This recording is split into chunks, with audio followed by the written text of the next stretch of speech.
Video में हम आज के प्रयागराज से प्राचीन प्रयाग तक की यात्रा करेंगे। कुछ विशेषज्ञों, कई प्राचीन पुस्तकों एवं इंटरनेट पर कई दिनों की तपस्या के पश्चात इस वीडियो को अस्तित्व देना संभव हो सका। गंगा, यमुना एवं सरस्वती, इन तीन नदियों का दुर्लभ संगम है प्रयाग, जिसका अर्थ है यज्ञ की पवित्र भूमि। यहां हर वर्ष माघ मेला, तीसरे एवं छठे वर्ष अर्धकुंभ एवं प्रत्येक 12 वर्ष पर महाकुंभ का आयोजन होता है, जिसमें करोड़ों की संख्या में श्रद्धालु संगम में स्नान करने के लिए यहां पर पहुंचते हैं। प्रयागराज वह भूमि है जिसने हमेशा महान व्यक्तित्वों को प्रकाशित किया। जवाहरलाल नेहरू, लाल बहादुर शास्त्री, इंदिरा गांधी, राजीव गांधी, गुलजारीलाल नंदा, विश्वनाथ प्रताप सिंह, मदन मोहन मालवीय, महर्षि महेश योगी, धर्मवीर भारती, ध्यानचंद, महादेवी वर्मा, सुमित्रा नंदन पंत, सूर्यकांत त्रिपाठी निराला, हरिवंश राय बच्चन, अमिताभ बच्चन आदि अनेक नाम हैं जिनके ऊपर अलग से एक डॉक्यूमेंट्री का निर्माण किया जा सकता है। आज जो प्रयागराज हम अपनी आंखों से देखते हैं, उसको ऐसा बनने में हजारों वर्ष लगे हैं। इस बदलाव में सबसे अधिक योगदान रहा अंग्रेजों एवं मुगलों का। पुराना यमुना पुल, गंगा पुल, इलाहाबाद विश्वविद्यालय, कंपनी गार्डन, इलाहाबाद संग्रहालय, ऑल सेंट कैथेड्रल, उच्च न्यायालय, प्रयागराज स्टेशन आदि निर्माण अंग्रेजों के शासनकाल में किया गया। संगम क्षेत्र में स्थित विशाल किला अकबर द्वारा एवं खुसरो बाग को अकबर के पुत्र जहांगीर ने अपने पुत्र खुसरो के नाम पर बनवाया था। विशेषज्ञों का मत है कि इस भूमि के आध्यात्मिक प्रभाव में आकर 1583 में अकबर ने सरस्वती नदी के ठीक ऊपर इस किले का निर्माण करवाने के साथ ही प्रयाग का नाम बदलकर अल्लाहाबाद किया, जो बाद में इलाहाबाद के नाम से प्रचलित हुआ, जिसका अर्थ था अल्लाह का शहर। किले के भीतर जमीन के नीचे स्थित पातालपुरी मंदिर इस बात को प्रमाणित करता है कि सरस्वती नदी किले के नीचे से बहते हुए गंगा एवं यमुना के साथ मिलकर त्रिवेणी संगम का निर्माण करती थी। पातालपुरी मंदिर के निकट ही स्थित अक्षय वट का प्राचीन वृक्ष पुराणों के अनुसार सरस्वती नदी के तट पर स्थित था। कुछ लोग ऐसा मानते हैं कि सरस्वती नदी का अस्तित्व प्रयाग की इस भूमि पर कभी था ही नहीं, लेकिन जल पुरुष कहे जाने वाले समाज शेखर जी जैसे कुछ लोग इस बात से सहमत नहीं है। पूरे भारतवर्ष में सरस्वती के नाम से कई नदियों को वर्णन प्राप्त होता है। आज जिस सरस्वती को हम त्रिवेणी संगम से लुप्त हुआ मानते हैं, वास्तव में उसका मार्ग एवं नाम परिवर्तित हो चुका है।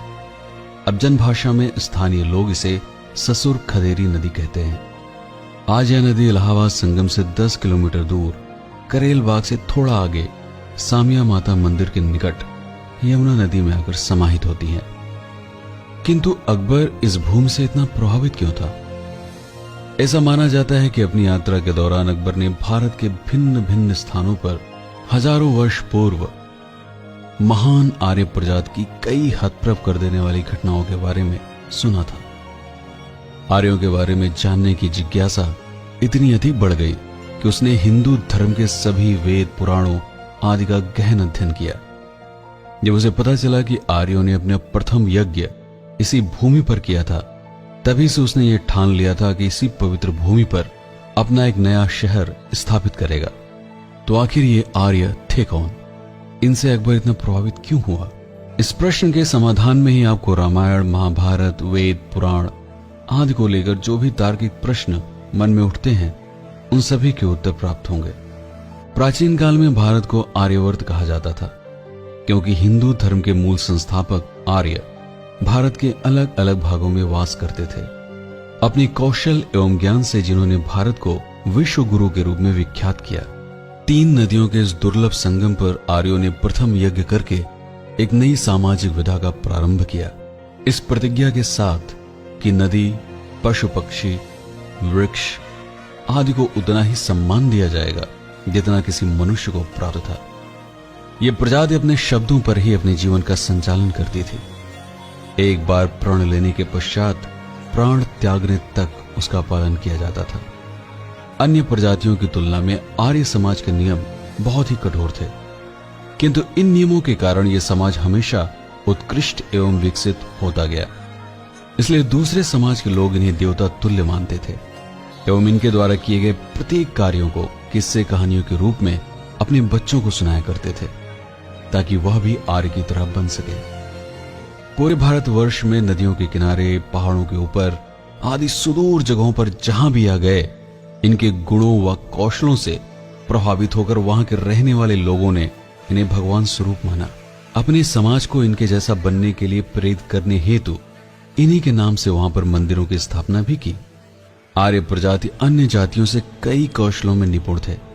ये वीर, साहसी, ईमानदार, सुंदर, धनुर्विद्या में निपुण, भाषा आदि में श्रेष्ठ थे। देखा जाए तो संस्कृत भाषा आर्यों के द्वारा ही विकसित की गई।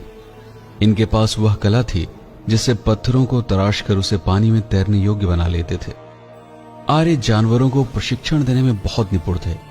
बंदर, पक्षी, सांप, हाथी, इन सभी को प्रशिक्षण के द्वारा यह इतना कार्यकुशल बना देते थे कि अन्य समाज के लिए यह घटनाएं मात्र देवता या ईश्वर के द्वारा की जा सकती थी।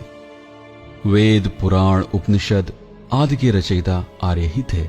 वायु में उड़ने वाला आधुनिक ग्लाइडर की तकनीक सबसे पहले आर्यों द्वारा विकसित की गई थी, जिसका वर्णन रामायण में पुष्पक विमान के रूप में प्राप्त होता है। समय के साथ आर्य समाज का जनसंख्या घनत्व बढ़ता गया।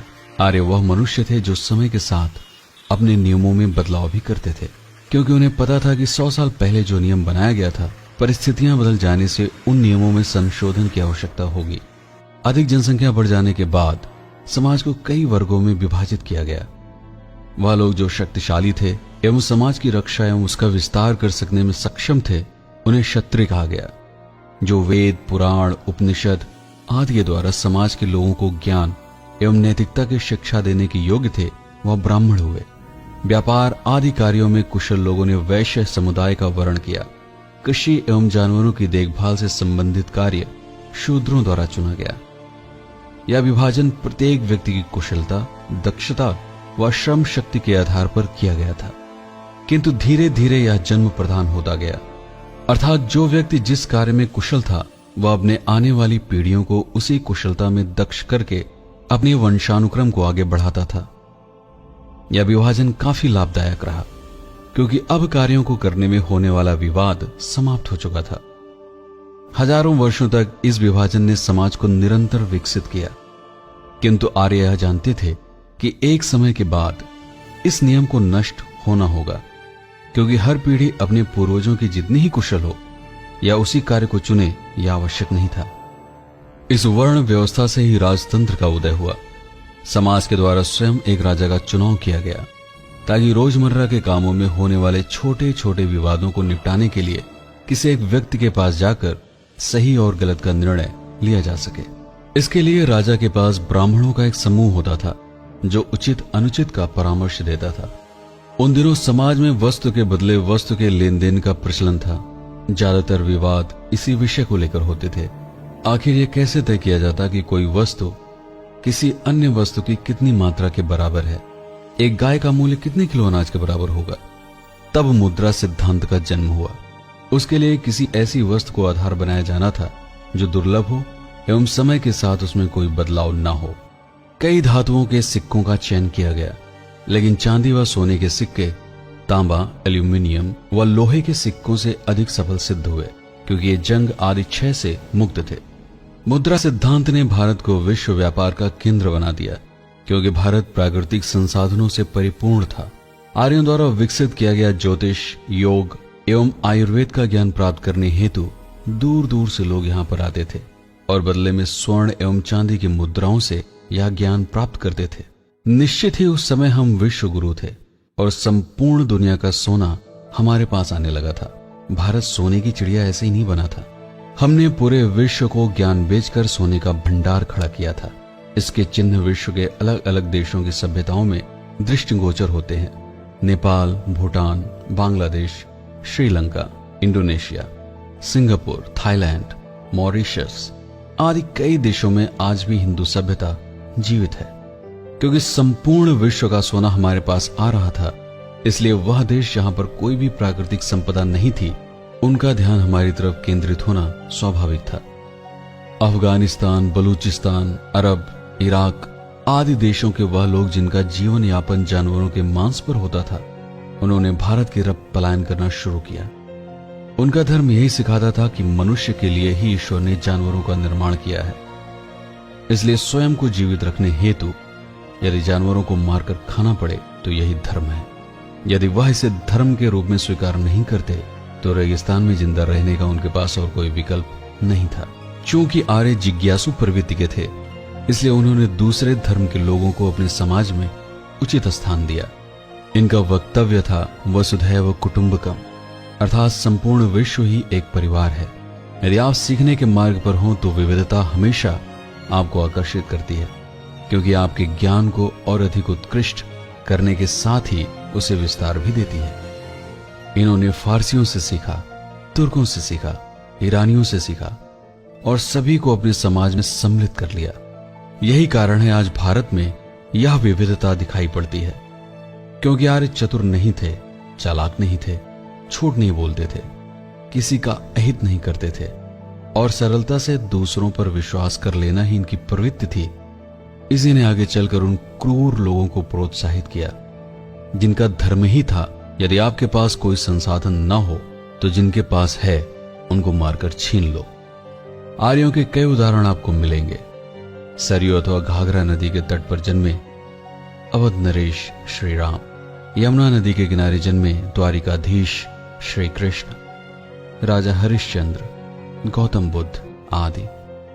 यदि आप इतिहास में खोजेंगे तो ऐसे कई नाम समय समय पर आपको प्राप्त होंगे जिन्होंने अपने कार्यों एवं उचित आदर्शों से संपूर्ण मानवता को प्रभावित किया।